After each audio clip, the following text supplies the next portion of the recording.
I am still doing stand-up. Tickets for the Big Baby Tours at WhitneyCummings.com. On September 11th, I'll be in Fresno, California. Palm Springs, I will be there September 12th. And then Buffalo, New York, I'll be there September 18th at the Buffalo State Performing Arts Center. And then Moose. Thank you, buddy. I appreciate that. You can have those. Then I'll be in Albany, New York, Tucson, Arizona on October 2nd, Albuquerque, New Mexico, Wilmington, North Carolina on October 9th, Charlotte. And then I'm going to be going to the NASCAR race. That's Sunday, Boise, Idaho. I'll be there in October. You like the green? Do you want me to open that for you? And then I'll be in Roanoke, Virginia with a bunch of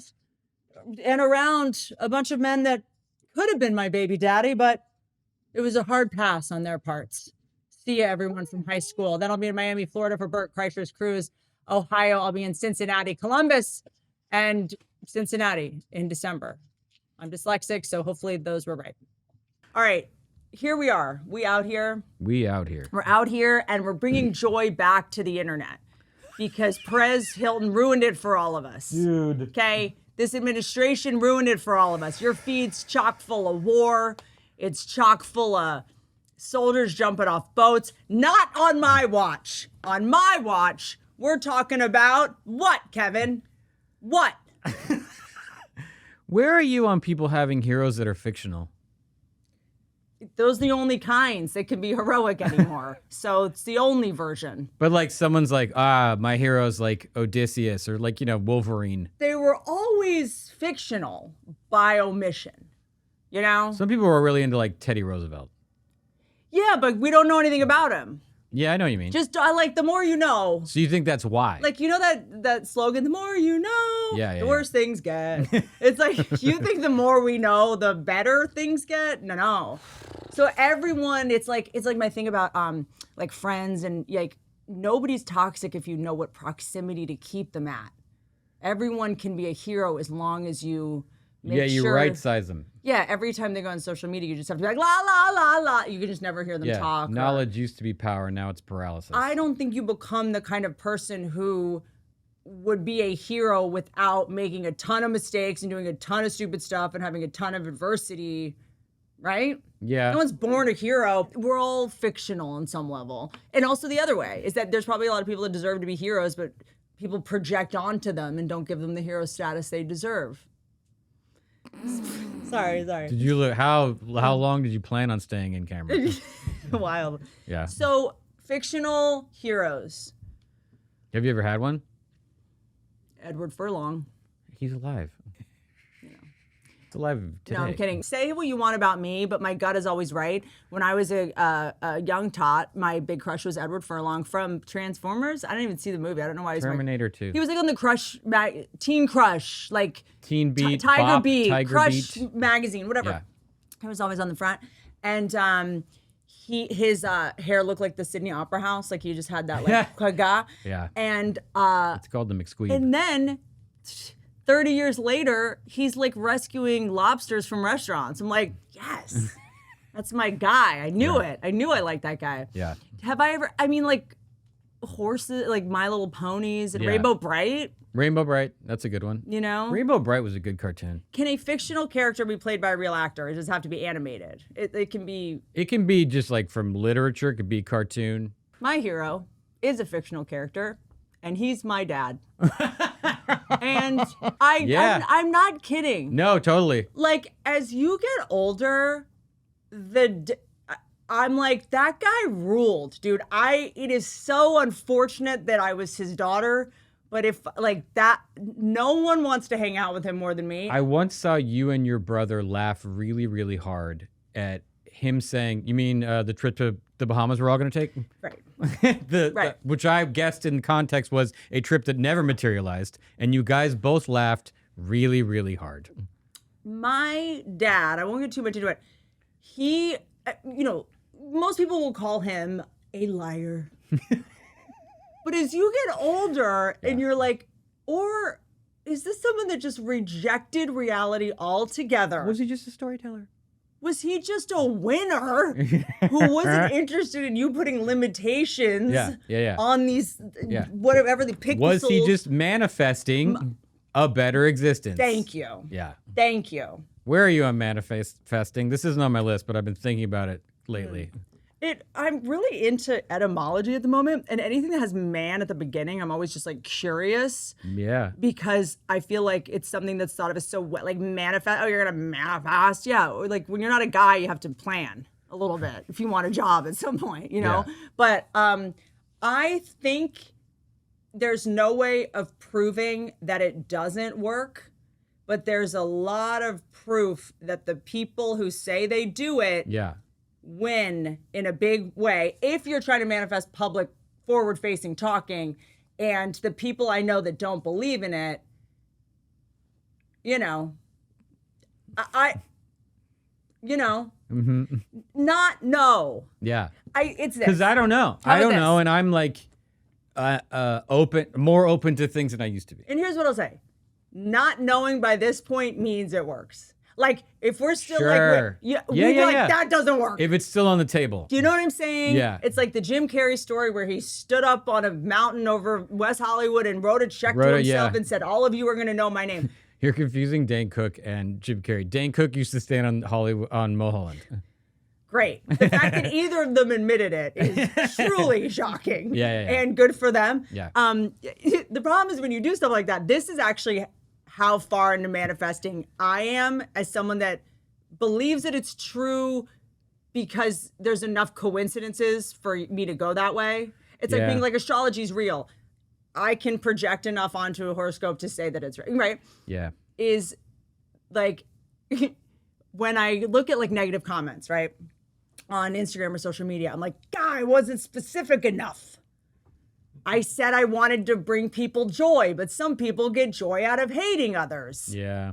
And the fact that I go, I wasn't specific enough means I believe it works, even though I'm not actively, like I'll visualize. Yeah. And that I think is like a more of an athlete thing because that's my main job, which is like just go through it in your head first.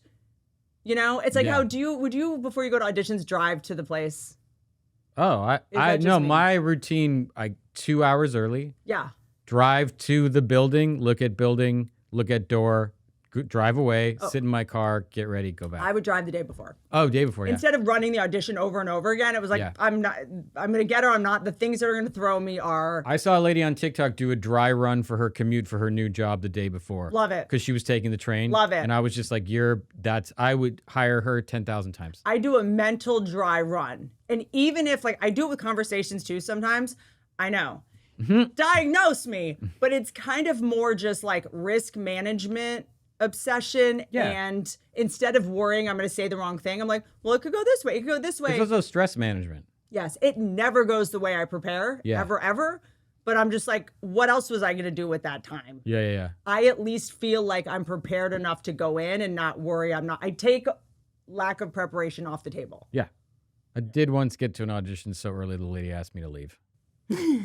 Being early is actually, I think, ruder than being late, and that's not what you were trying to do. I was so early. She was like, I'm not even. I'm approaching lunch. Yeah. Like I'm approaching lunch. Right. I'm frazzled, frankly. Yeah. This is actually, and whatever, leave it in.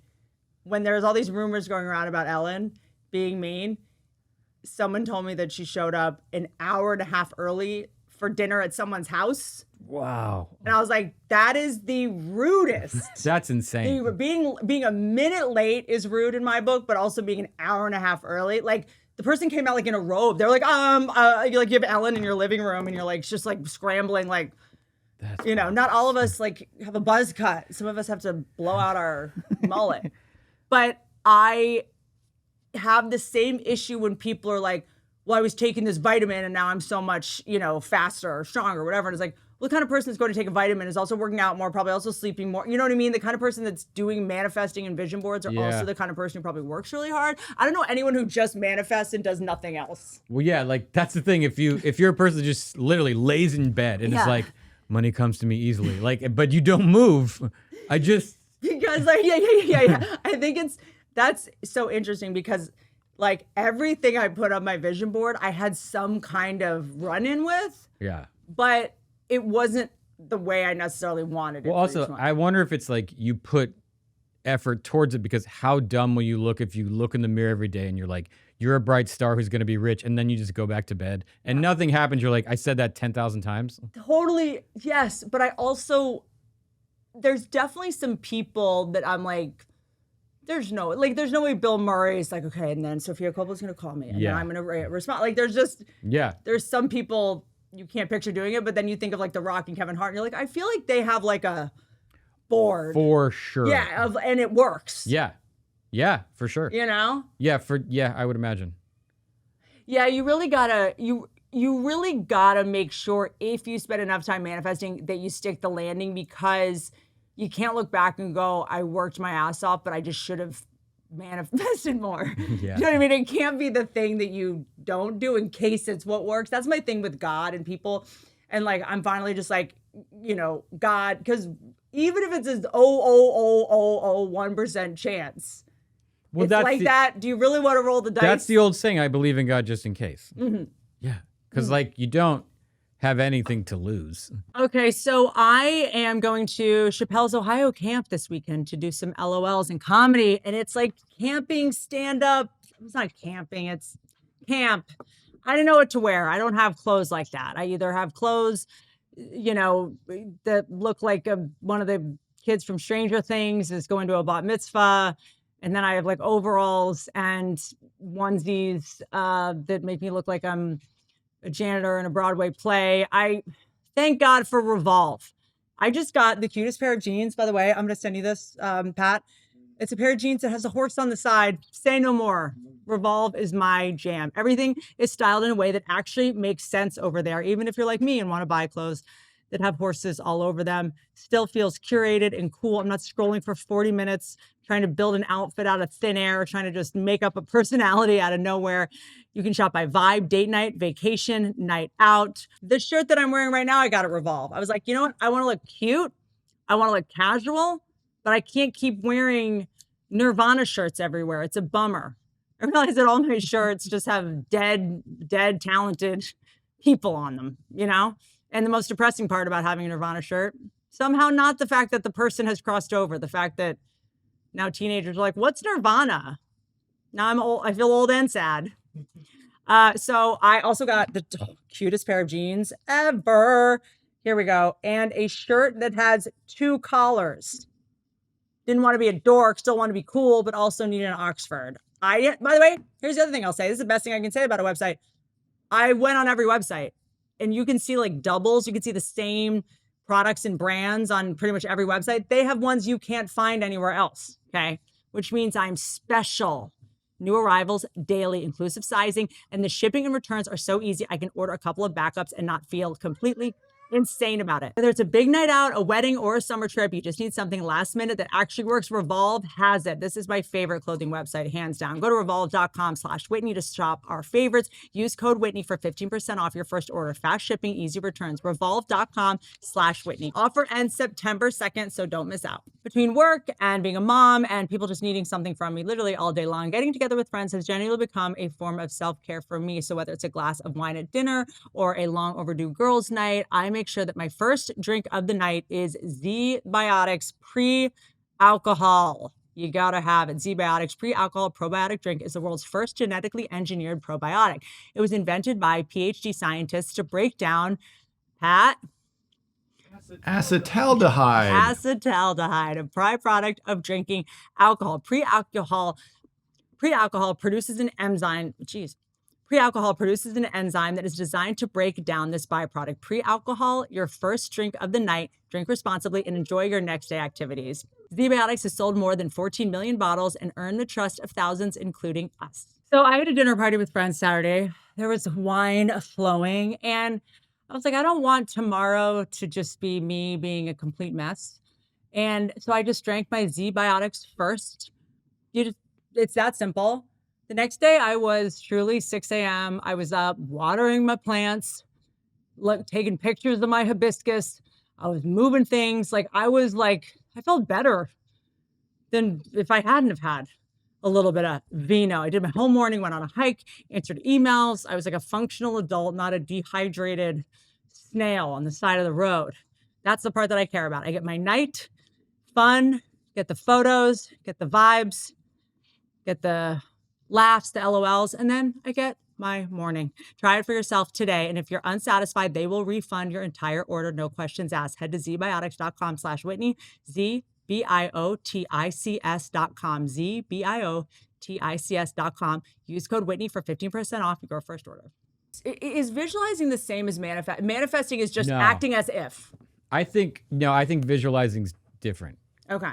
I think manifesting is picturing a thing you want. Visualizing is picturing how it's going to go. Do you know how Planning it. I think manifesting for sure is, I think it works, but I think there's a lot of other like things at play, but I think a lot of people do it wrong. This is what I like to do. Come and go, you're manifesting not correctly, is when you say the things you don't want, you get more of that. And See, some people think that's a thing to do. That's like a separate technique. you don't say, I don't want him to cheat. You say, I want him to be faithful. That's controlling another person. That's different than manifesting, I think. But it's just going like, I don't want to be broke. Yeah. You say, I want to be rich, not I don't want to be broke. Because then you're just thinking See, broke. I've seen people say that they take both sides of that, where a technique is to make sure you say what you don't want. Name them. Name them. I don't know. I no longer take advice from people unless they are named. And I mean, their TikToks are all like Oh. manifestation, realness, 845, whatever, celestial. Who cares? Yeah, but they have to have lives I want. That's my thing. Is every time it's someone, I just look at the background. I'm like, let me look at your apartment. There's a point where you don't take advice about relationships from single people, and you don't take advice from being single from like there's a point where I'm just like, I know my eyebrows are different sizes and they look weird, but I'm not taking notes unless you're an eyebrow lady. Yeah. Slide into my DMs. Where are you on vulnerability at this point? Because it was so hot. What It's been a so hot. wild sentence. It's like, it was so hot for so long. This is where we are. This is the most important question, Kevin, anyone's ever Asked anyone, because it is now a commodity. This is literally you saying like, so what's up with targeted ads? You think they still work, or you still taking out billboards when you go to Vegas? Like that's what this question is. Yeah. Where are we with vulnerability? Where did at we this land? Point? Because we know that it is a commodity and that many people are, monetizing it. So pretending to be vulnerable, I'm a big fan. No, I'm kidding. You know what it is? It's just like I think people now know the difference between manufactured vulnerability to try to get pity out of people and actual vulnerability. My thing is this: I don't care what it is, you have to be interesting. If your vulnerability is interesting, fine. If you think you're going to be more interesting than you are just because you're being vulnerable, but you're still bombing, get out of here. There you go. You don't get to be like, I have imposter syndrome and like I just don't think I'm enough. And you're like, I agree. Yeah. I don't think you deserve any of the stuff you have because you haven't figured out a way to make this funny or interesting. You can't just use that vulnerability as a crutch to not attract attention. Yeah, I think you got to remember why you turned the camera on in the first place. And then if it's a tool, but it's not the whole thing. I have cried on camera before, and my house was maybe going to be on fire. Right. I've been in other situations where I've been like, I'm crying. Should I share this? Yeah. And then I'm not crying anymore. When people keep crying and turn it on and keep going, I'm like, that's what my friend was talking to me about a skill. recent celebrity meltdown, and he goes, he went and got the phone. Yeah, that's what I'm saying. I've done it. We've all, I've had the sick thought. I've had the sick thought. thought of I need to move some tickets in Omaha. Yeah. Let me just, live stream this meltdown. But by the time I got it, it's kind of like, oh, okay. I find it fascinating because I share essentially nothing. I find it fascinating. I don't necessarily find it bad. I just find it fascinating. Sure. As just a person that enjoys watching humans behave. Sure. It's wild. I feel like getting on social media at all and trying at all is already vulnerable. Yeah. It's already to do your tap dance, to be your show pony, to try out your whatever it is. That's already so vulnerable to then be like, and let's talk this whole like trauma dumping thing where we all have to owe everybody. Yeah. Or we think it's the most interesting thing about us is like, guys, I have bad news. We don't care about Gypsy Rose anymore. We don't really care. Yeah. We cared for like a minute. Now it's over. Like this thing where we all have to like out trauma each other. You're never going to stick because you had it hard. Also, the Menendez brothers are still in there. Once you empty that well, then what? Then what? And then you've been rejected based on your trauma that you put out. Like you couldn't even. Your trauma wasn't sexy enough. I worry about your psyche when you've given it all and you're like, and are you going, this'll make him stay? I remember I used to say if someone asked me for advice, like a young actor, comic artist, I'd say, be careful not to give everything because eventually they will throw you in the trash. Yeah. And you don't want all of you in the trash. Save something for yourself. And just like, do you want it to be your thing? Now, look, what do you want your thing to be? When your name comes up, what do you want people to say? You know what the new thing is people are doing? You write your eulogy, and that tells you what kind of life you should aim at. What do you want people to say about you? Talk about manifesting. Yeah. I mean, you can't do that exercise and also believe manifesting is real. Bring it. But like the longest nap. I have said to a couple of young comics and like performers recently, you're allowed to have dignity. Yeah. And that's it. And we all have different definitions of that. And I think that comedy, at least I'll speak for myself, for women, was like, I'm going to give you my dignity. I'm going to give up my dignity to make you laugh. I'm going to self-deprecate. I'm going to hate myself. I'm like such a piece of garbage. Like, I think it makes people uncomfortable now to do it too much. But also, if you get successful doing that, you better have another trick up your sleeve. Yeah, because they're not going to feel bad for you if then you're successful from it. Yeah, exactly. No one feels bad for you anymore. Well, my personal pet peeve. This isn't about vulnerability, but I really, really, really dislike when a famous person starts to turn on the only reason I know they exist. It drives me absolutely nuts. Well, yeah, it's like, I wrote this book and it was all the stuff that like, it was after I had started like 12-step programs and I was like, oh, like I'm gonna do like a massive, like 4-step and I'm gonna like share all this stuff that's like too dark to talk about on stage, like addiction and eating disorders and stuff like that. And, I wanted to write the book that I wish was available to me when I was like 22 and like a mess. Amazon, it's available, Audible, all of I don't even know how to, I just tried to plug my book as a joke and I don't even know what to say. Books.org, like I don't know, Barnes and Noble. BarnesandNoble.com. And come over, I have some in my son's treehouse. He uses it as a pretend toilet. And so I then, as you recall, like I'd have girls come up to me in airports to be like, I have an eating disorder, and they're sobbing. And I was like, whoa, I wasn't ready for the aftermath of this. But they came to your show. Before that, they were people that wanted to see stand-up. After that, they were people that were like, that's my friend. Which you, by the way, you're right. You're closer to me than truly anyone else in my life. But also, I realize I'm not the kind of person who can handle that IRL and not make a joke and not, it took me a long time to be like, thank you. I don't know what else to say. Yeah. But if you would like a photo, we can do that. Yeah. But I'm well, because they would gonna cry. Make a joke soon. They would cry. They needed a hug. Like it was serious. Because it was like, I can't deliver on the person that wrote this book in person. I'm still too awkward. Yeah. So it was like, just make sure if vulnerability is your brand and you're gonna tour, you know how to make eye contact with people crying. So I think it's like.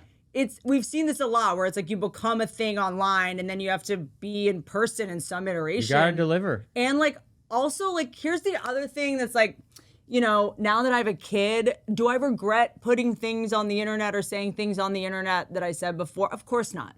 Absolutely not. I just want to ask myself a rhetorical question because I love that. I love when people, did I want to go? Yes, I did. Did I end up going? Absolutely not. Is my body a lot better? Yeah. Do you even need me for this? But there are some people, I'm going to be honest, right now, and I know they're not watching this, which is why I can be so brazen and strident, because I know they're filming themselves, who are going to lose everything they have. Yeah. Because they're putting stuff on. People are like, well, surveillance cameras are going to get us. I'm like, how about the stuff that you press record on, homie? Yeah. How about the stuff that you upload yourself? Yeah. So I also go like, what if this is playing in family court in 10 years? Like, what, what if my kids' friends see this? Yeah, that kind of thing. No, so totally. You're also allowed to protect yourself. Yeah. we sometimes use vulnerability and authenticity to defend ourselves after we've just been like a jerk. Sure. So like, well, people love to give caveats. You're like, that guy sucks. And they're like, well, they're this happened, this happened. But it's like, we do that for the people we like, not the people we don't like. How about this? I've definitely walked off of a podcast that I wasn't particularly funny on and was just like, I'm being vulnerable. I think the audience likes it. I'm just going to be vulnerable and, see what happens. And I'm like, I didn't vibe with that. Yeah. And I didn't want, I bombed. I think Trixie and Katya do it really well. Oh, great. They tell you lots about themselves without it being, here's everything you need to know. They'll say like, I'm going through this thing, but generally. I like that. Legally, I have to tell you this because Netflix, there's a clause. Yeah. So we have to tell you. Yeah. But I'm not going to make you feel sorry for me or pity me. Yeah, they're like, I'm dealing with this right now, and that's why I haven't been here. Like, it's just like enough so the audience isn't confused. Yeah. But also, you don't need to live in my sock drawer. And you know what I did? You know what? Dave Attell said something to me during the pandemic when I was, what's the word? Unraveling psychologically. Nah. But I think that especially as comics and influencers, whatever, everybody who's online, you kind of go like, oh, I'm going through this rough thing. I should share this and it'll help people. And I'm in a program where you share to help other people when other people share. So I have this like sick addiction to being like, I have postpartum depression. I got to tell everyone about it. And then it's like, oh, wait, are men going to hire less women now? Because I said all that. Then I have to kind of go like, hold on. And I'm so torn because on one end, I'm like, who am I? I'm going to share something. Who cares? And on the other end, sometimes I do share something and people are like, you affected the election with your tweet. I'm like, I don't think I'm that powerful. I think the truth is saying anything online, first of all, to anyone out there, as a person that's old and has watched the whole thing happen in real time, there is no win. So don't hope to win or lose. You will both. Yeah. You will both every single time. I think there's been a one win, and your girlfriend will probably disagree with me. I think there's a win I can think of. I'm sure there's more I can think of. Khloe Kardashian, I think it was Khloe, showing stretch marks and cellulite, that to me was a win. That was just like, I know, whatever you think about the Kardashians, whatever. I just remember going, when I was 16, Every man I know likes cellulite. It was for women. Okay, it was good. for no one's confused. Every man I've ever known. We've spent our entire every straight man I've ever spent time with is like, I know. More dessert, please. Yeah. Kendrick Lamar, show me his stretch marks. Dude. More dessert, please. Cottage cheese on the side. Like, honestly, is there pineapple on it? Okay, so having a child is basically just opening the refrigerator and just being like, was I robbed by someone with the munchies? Like, where's the food? I will go to the grocery store, I'll get food. I think I'm set for truly months. And then there's nothing in the fridge, at least certainly nothing of substance with any kind of nutritional value. But thank you, ButcherBox, for fixing that. And I always know that there's going to be something in the freezer that I actually feel good about cooking. I'll thaw it out during lunchtime, throw it on the Barbie at night. ButcherBox delivers 100% grass-fed beef, organic chicken, wild-caught seafood, and more, all sourced to standards they can actually tell you about. They've already done the research and they made some tough sourcing decisions. So the decision left over for me is just what is for dinner and what is the marinade? What is the sauce? Which are decisions I can actually handle. So I keep steak stocked at all times in my garage fridge. It is just full of steak, and it has not only like saved me so much money in delivery, but also just like the hassle of the boxes from delivery and then putting them outside. Like, I have a coyote problem. I have an ant problem and a coyote problem from takeout. Not only is takeout less healthy and way too expensive, but you're going to get vermin in your yard. Okay. So ButcherBox has rescued me in more ways than one. Okay. It basically pays for itself. And I think it basically pays for itself. If you're looking for an easier way to get great meals on the table, give ButcherBox a try. Go to butcherbox.com/Whitney and you'll get $20 off your first order. Plus your choice of free ground beef for life or free chicken thighs or top sirloins in every box every year for a year. In every box for a year with free shipping always. That's butcherbox.com/Whitney. Again, butcherbox.com/Whitney. ButcherBox. Sorry, my mouth is watering just talking about it. butcherbox.com. Use our link so they know we sent you. This episode is brought to you by Booking.com. You know the thing where you're somewhere completely ordinary and something catches your attention and just like that, that one place is the only thing you can think about. Mine was traffic. I was sitting on the 101, which is where I do most of my thinking and all of my personal growth. And a song came on, and suddenly I could not stop thinking about Charleston.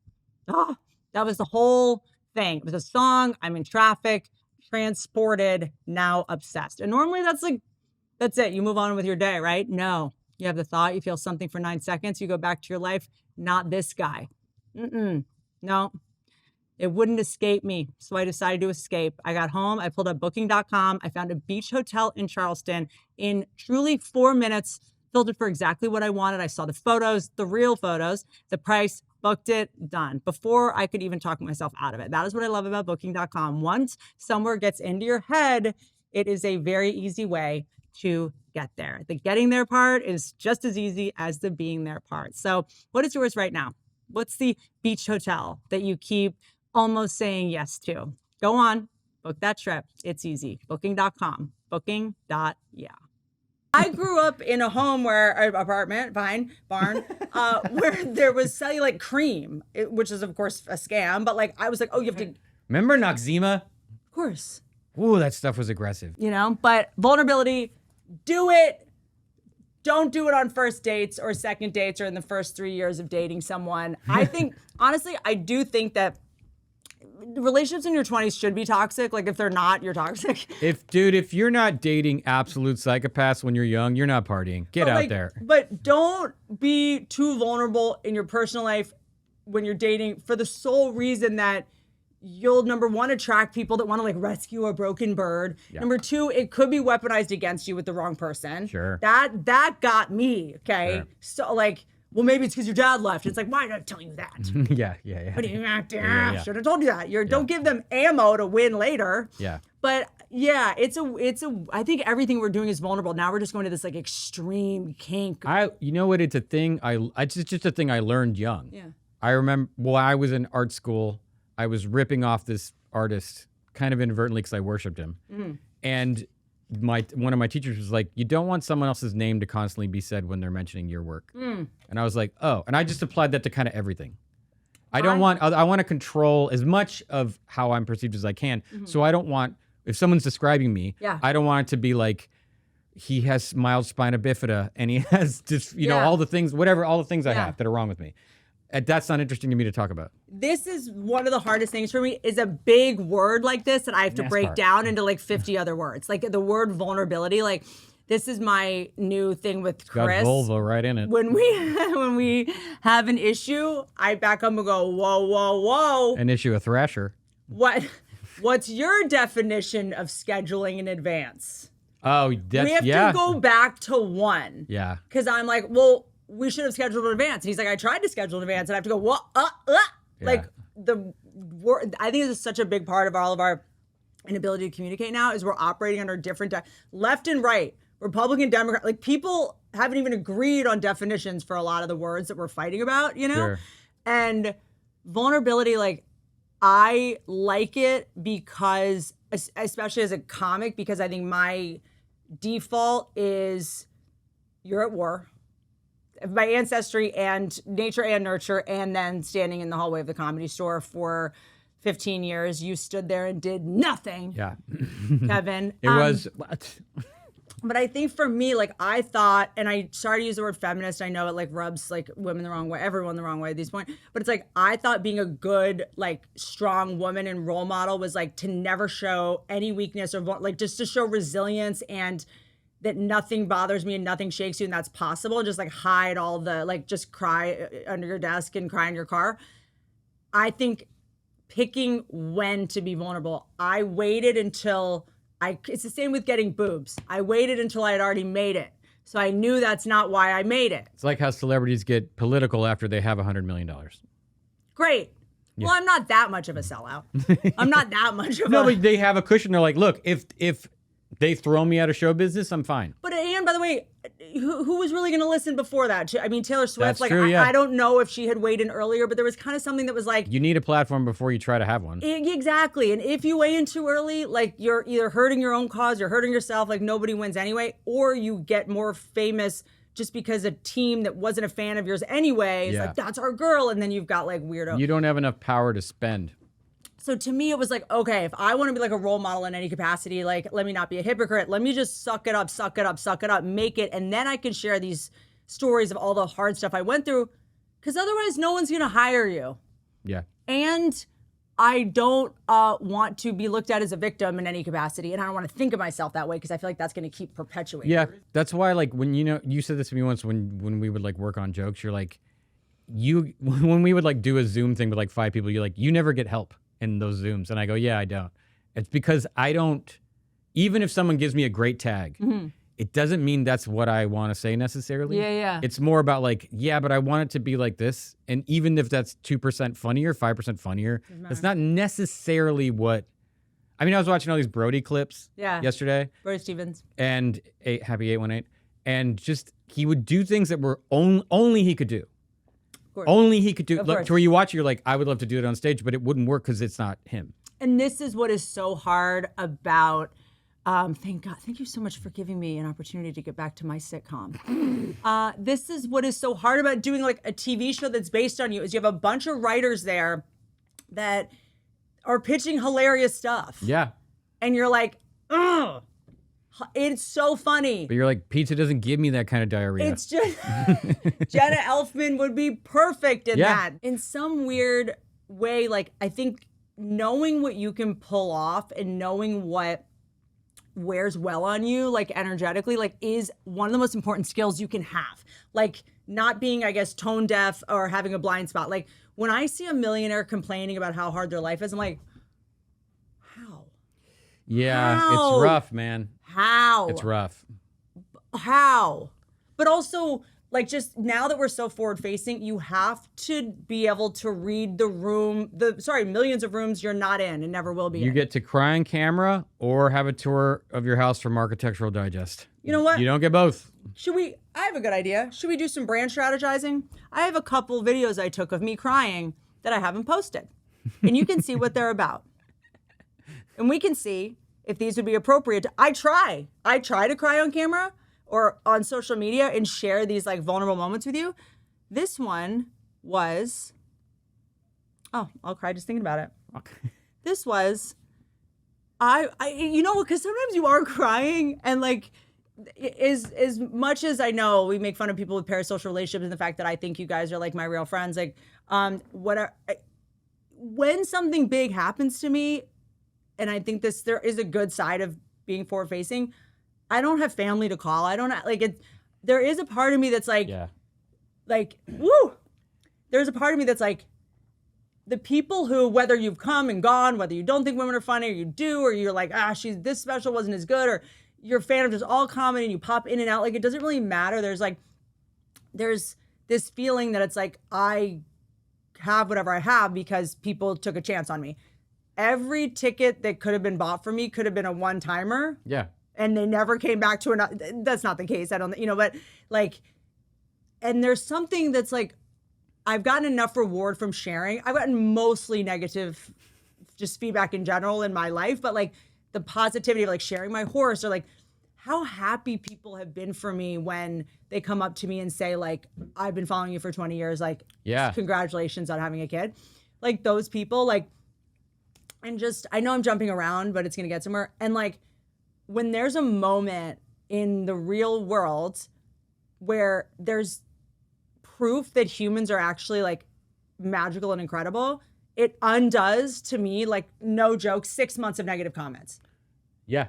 And I believe that having a kid, you know, who is often given to the people that need to see a different side of other humans, because when you have one, you see probably the most horrific side of people that you've never seen. I'd already seen that side of people. So like when people have a kid and they're like, did you know there's creeps out there? I'm like, yup, grew up with them. Yeah. But I never saw the magical side of people. And when you have a kid and that comes out, you're like, so I was taking my son to a parking lot, you know. That is such a white trash field trip. We got to knock this Nepo baby down a couple notches. You know what I mean?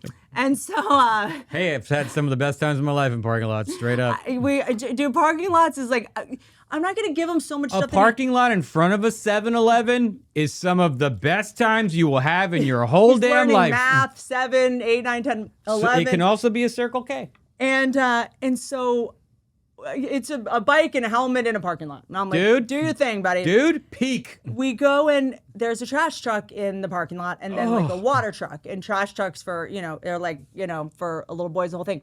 And the trash truck was there and there was a guy inside that was like, taking a break.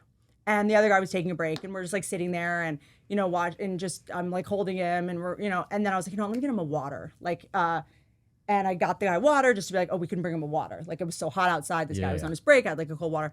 And I know the story is going on forever. But then I see the guy in the,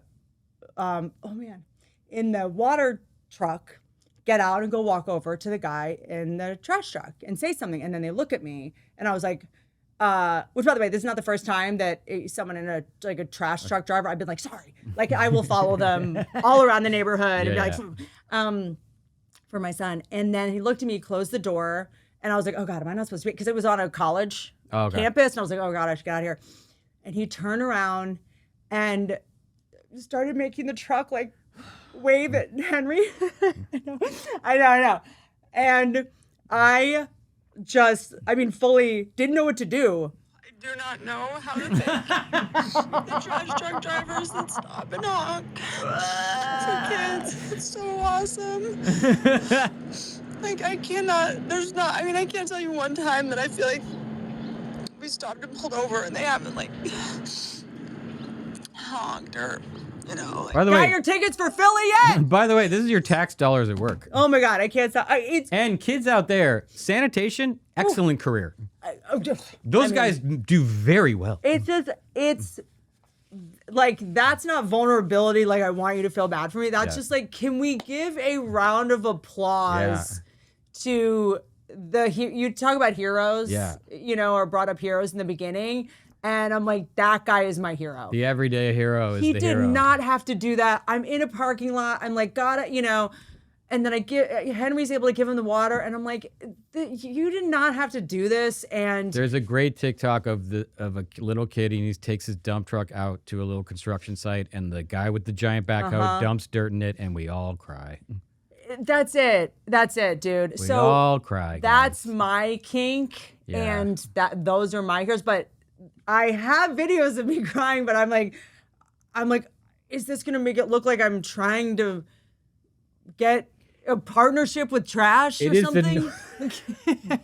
Too late. Like, I genuinely mean it. Like, I did a post one time that was like thanking postal workers because they all just like posting. We're all postal workers, I guess, at this point, or we've gone postal. But when they stop and they honk at him and stuff like that, and seeing that side of people like is such a game changer for my psyche, and it has honestly been the most pivotal thing for my mental health in the last couple of years. No, the normal day-to-day interactions with most people, they're the antidote to what they're trying to sell us all day long. I mean, it is a little insulting. You know that they look at me and they're like, well, she's definitely a single mom. That kid needs a man in his life. I mean, the way men do step up when it's just a mom and the son, where they're like, oh God, we gotta step in here. Those pants are pink. I mean, she's been shopping in the little girls MILF aisle. is the most popular search on the internet. Is it? Still. Undefeated. Nipples darken when you are breastfeeding, but we have like a biological attraction to darker, bigger nipples. This episode took a turn. I learned this when I made a robot of myself. Oh, yeah. Mm-hmm. That robot was my nightmare. Because so that the baby can... That was your nightmare? Controlling the robot during your special was that was maybe the most stressed out I've ever been. Kevin has done nothing bad to me ever. Has hurt me zero. And when I did the robot special, you just come off so calm, cool, collected, But controlling that robot with that iPad was truly So hell on Kevin earth. had an iPad that connected to a robot. We're at the La Jolla Comedy Store, which is, La Jolla is near San Diego. It is, I believe, the money laundering capital of the world. It's one of the richest cities in all of America. Zero Wi-Fi. I think it's because it's all criminals. They can't have Wi-Fi. They have an adorable library, though. The whole reason billionaires move there is just like, oh, there's no Wi-Fi. That library has like a used book sale that is incredible. Yeah, I mean, again, Beautiful library. the whole town is Whatever. very sketchy. They still sell ivory at like furniture stores. Yeah. You'll just walk by and see like ivory tusks. You're like, guys, no Wi-Fi still. And so there was some sort of choreography that needed to happen, and Kevin just pressed a button. It went on conversation mode instead of whatever mode. It was like, And so it what's the started deal with talking Mexicans? to the internet. And the problem is, Yeah. it sources what's the most popular joke on the internet. Always a racist one. So you're on stage and it just goes, how many Mexicans before I hit stop? That's what we say. I said, tell me a joke. You said, tell me a joke. And it went, and it was, dude. It was kind of, and get killed. Of course. Honestly, Well, La Jolla. I need to start doing that as my closer. Birthday dinners at restaurants. Ooh. You haven't given me your takes on a lot of these. I hate them. You're in a room with too many strangers. Uh-huh. Again, where you sit table problem. Yeah. When you're young, multiple checks. Yeah. Oh, wow. I don't. Birthday dinners at restaurants. I understand your apartment's not big enough for all your friends. Sure. I only have 4 friends for the most part, so it's not a problem for me. I hate them. Here's what I'll say. When you're 19, 21, 22, a birthday dinner. We're all meeting at a bar. A birthday dinner. I have zero evidence of my childhood, but I have at least 4 different sets of photos from 4 birthday dinners in Philadelphia around being 20. All of them I'm wearing a fedora. When Tinder first came out, every picture, because it came out when I was maybe in my late 20s, early 30s, every picture of every woman in LA was a picture of her at her birthday dinner, holding wine, going like this. Yeah. That's it. Like, and the wide mouth laugh, closed eyes face with red wine. Which is like, it's like we're at dinner at this fancy restaurant. I'm a waitress 2 restaurants down. It's like because you've either been a waitress, you have no money. Like everyone's like, so should we share an appetizer? Oof. Everyone's broke. Like, so we'll just God forbid you're the boyfriend. You're about to spend $800. I'll get some ice to go. Thanks. Like, and it is like the epitome of fancy. Yeah. To like just be out and we're at Cobras and Matadors. Dinner. Yeah. And it's kind of so wild to think about it now because it is my nightmare. Yeah. But there's also something to be said for going to dinner and here's the other thing. You know about me and my news. These days, I'm getting my news from where? Cab drivers. Yeah. They'll send me Uber drivers. Guess what? They'll send me a car service to pick me up. Go home, sir. Yeah. Go home. Cash the check and go home. I'm getting in this cab. Yeah. And I put that in quotes. Not even clear if this is actual cab. No. I met this guy, I think I was in Cleveland recently, and he was from the Ukraine. I was like, what's going on with the war? Like, I get my news from someone from that country. Yeah, for sure. That tells me what's going on at this For point. sure. I would like to have my peach pit. Oh, yeah. I would like to have my one restaurant we all go to, and it's the only one we go to, and everybody knows your name, and they're always glad you came. Yeah. But any restaurant, no thanks. I will absolutely destroy a Chili's. And you cannot call yourself a comedian that is able to glean insights from what's going on in the zeitgeist if you don't hit a Cheesecake Factory every now and then. Yeah. You know, every time I go, I'm like, got it. This is why Katy Perry is still, making albums. Hit the Pasadena Cheesecake Factory kind of on purpose, and I put a picture of it, and I was like, if this was 2006, I would have been dead. Like, if that car hit that cheese at any given time, I was eating at that Pasadena Cheesecake Factory, I don't know, 4 times a week. Yeah. Like, the menu is 1,400 pages. And you know what else? And it has ads. You know what else? As I say all this, I feel like it's not elitist, because I'm like, I don't go to chain restaurants. That's not true. I tour all over the country, and we're always at some like dueling pianos or Copper Blue, whatever it is. Copper Blues, Senior Frogs, whatever it is. But my IG feed for a while, I think it was during the pandemic, because we were all like, what if we just eat the sun? Yeah. Will that fix it? And we're all so trying to control all the things we could control. Like, don't drink plastic water bottles. Like, you have to, we were just like, how are we even getting one? There was a minute there where I was putting copper in water, washing my grocery bags, losing my mind. I was disinfecting disinfectant.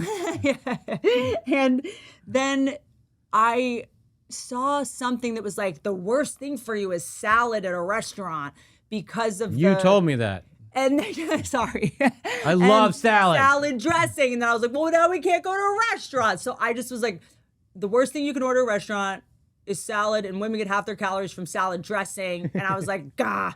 And the worst thing you can eat is breadsticks at like Olive Garden. I'm like, those are my favorite things. And Yeah. you know, I love a restaurant dinner party because there's always someone that's here.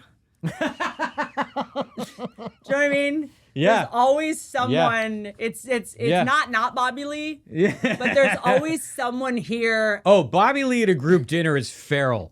I remember his birthday dinner, like Buco de Beppo. Yeah. One time, and I guess if you're gonna have a birthday dinner, you can't be uncomfortable because the rest of us are already like, where do we sit? And if you're like, is everyone got? I'm leaving, and we're like, what? Buco de Beppo in Old Town, a block and a half from the Cheesecake Factory. Yeah, delicious. But there's always someone who's like, can't be. Has to. Yeah. Like, so what are we? Has to see the whole gig. Has to see everybody. I also think when it comes to dinners, and I said something like this the other day on the podcast, and I don't know how it went over. Is I think there should be the same way there's a menu of food. There should be like a topics list of like, if you're on this side of the table, sports, I don't know. I think the host should have a squirt gun and be able to hit you like Love a cat. it. Like a cat. Or here are the off limits topics. Yeah. Like at Sarah Silverman's party, she says no podcast listening. Like no, we're having dinner. It's already weird enough. You guys all, I've talked smack about all of you, and you all get to meet each other IRL now. Yeah. But no politics, no. I will football. say what I love about a group dinner at a thing is afterwards, when you're in a couple, which I always am, you're like, I thought they hated each other. That's the best. Wait. Say the. Well, when you go to a birthday dinner, and the person whose birthday it is always invites one person that you know recently they hate. Ooh, yeah, totally. There's always, and you're like, why did they invite them? Yeah. They hate him. Yeah. And that's the person they spend the most time with. Hate is so with. close to love, though. It is. It is so close. Like, Where are you on rabbits as pets? Kevin, that's a good one. There was a lady on. I'm gonna stall. There was a lady on Great British Bake Off maybe 3 or 4 seasons ago who was a vet, and they were like, "What's your least favorite animal?" And she goes, "Rabbits. They just want to die." She was like, "They're the way they behave and the things that people bring them in for. They are literally suicidal." I want you to know. I know that one of my favorite people, Kaylee Cuoco, has rabbits. My stepsister has rabbits. Kelly. But she's got a billion animals. She's got all of them. Yeah. But the people I know that do have rabbits are always cool and have been through horrible things. So I'm always like, this is a specific. They're the pairing. cutest pet you can kind of have, but you don't really connect with them, I feel. When I was a kid, there was a movie that I seem to be the only person who saw called Watership Down. Because it's just so sad. Okay, this is it's based on a book. Isn't it like about It's a book. Stalin or so? Like whatever. It's some and like everything was about every cartoon that came out in the 70s was about World War II. Lefties were making cartoons. It was rough. The Hobbit's about World War I. Yeah. I had an older brother, maybe it was that. I just remember watching it, and it's a animated movie about bunnies that like kill each other, and I remember just being like, bunnies are not my thing. And then I used to go to the pet store in my neighborhood and rescue the pets from jail. And got a lot of guinea pigs. By the way, where are they? Where are they all now? Where are they? Where are the guinea pigs? There are no grown-up guinea pigs. Where are the guinea pigs? Where are they? And I would get mice, and I would get that we're gonna go to reptiles, and I would get them. And my fatal flaw is I think if you just love something enough, it knows and will stay and change its nature. And I would put them in like fish tanks and laundry baskets. There was no one around supervising any of this, so I would put them just in like any sort of vessel I could find, and they would promptly crawl out. And I would have to go get new ones to be like, this is the same one. It was just whack-a-mole of, you know. And I remember trying to get a bunny once, and it, rightly so, bit me. And it hurts. Their bites are not a game. No, they can devour a carrot. It should have bit me. It should have. And then I looked down and it was white, but I'm pretty sure its eyes were red before. Yeah. But it was like They have those pink eyes. And I was like sick. So it was just like, yeah. I think my brain was like, no, thanks. Did you ever read that book, Bunnicula? No. It's like a book they give you in like 3rd grade. It's about a kid just convinced his rabbit's a vampire because he keeps finding carrots that are white. Ooh. He thinks the rabbit's draining the carrots. Like, I just don't know enough about them. And they seem cool. And they do poop a lot, I think. They seem to just stay in. I never see anyone playing with the rabbit. I'll say it. Go ahead. On theme. They're just too vulnerable. Rats are sick. Yeah. They're so smart. They're so much like humans to me because it's like they're so smart, yet they can all die at once because their tails get tangled together. It's called a rat king. Some of them are chefs. But it's like humans, so smart, build airplanes, but then can all just kill themselves doing that. Yeah. You know what I mean? It's just kind of like the smartest and the dumbest. Yeah. What better way to sum up this podcast in this podcast episode? Thank you so much, Kevin, for coming in and helping me pretend I have a better personality than I have. Anytime. Don't ride elefantes. What? Anytime. Anytime. Love you the most.